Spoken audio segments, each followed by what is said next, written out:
I've got a nice little pattern here vamping over a G minor 7 chord, and I'm going to play it for you as is with no brass.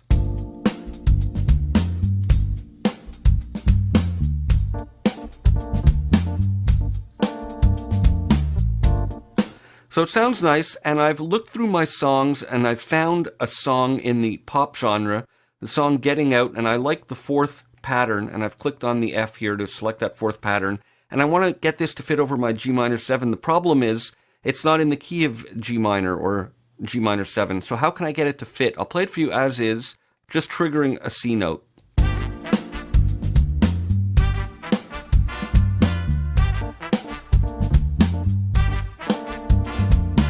So it's triggering the root note of the pattern, but it doesn't really fit.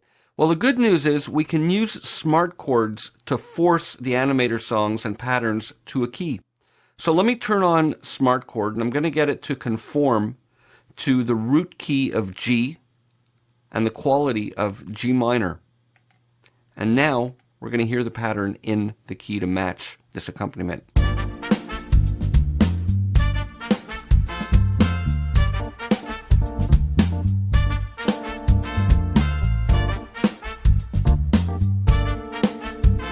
So that works really nicely. So the good news is we can find patterns we like and force it to conform to specific chords and keys using smart chord. Now here's the same pattern over a G dominant 7. And let's listen to this. Again, I'll just mute the brass for a moment.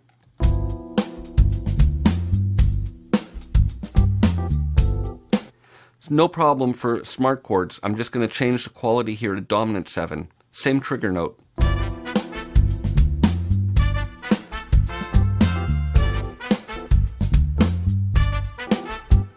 And it works wonderfully. Let's try transposing it. I'm going to transpose these two regions up a tone.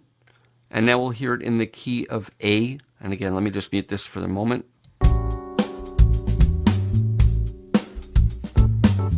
No problem for Session Horns Pro. Let's change the root now to A. And that should work just fine.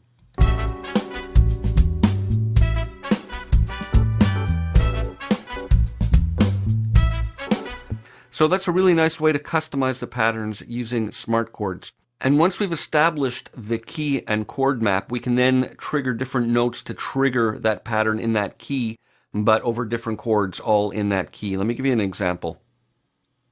Here I've got a little chord progression done up, and it goes G, D, E minor, C, and then lands back on a G. Let's listen to it with no brass.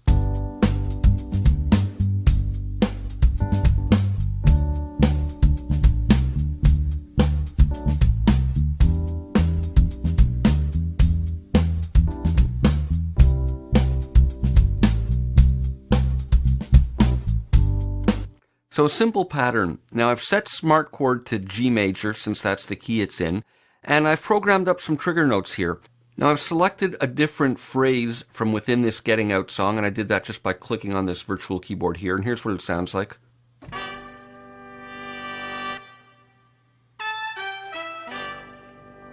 So it's some sustained chords that are joined up by a couple of melodic notes. So I've programmed up some notes. So I'm in the key of G, and since I've got this programmed to G, what I've done is I've programmed the C here to be the equivalent of the root. So I basically transposed this to the key of C. So G, D, E minor, C, G, and I have here C, and then G, and then A, and then F. So those transpose to the key signature of G for those same chords. So let's listen to this with these Session Horns Pro triggering this phrase with the sustained chord and the melodic notes joining up the swells.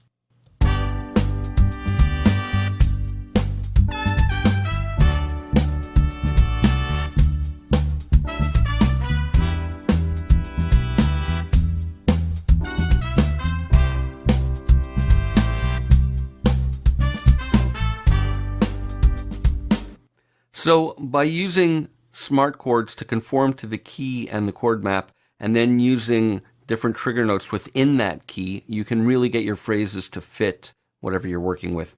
In the next video, we're going to look at using the start and length in the song browser and phrase browser to modify the phrases further and customize them and get some nice variations.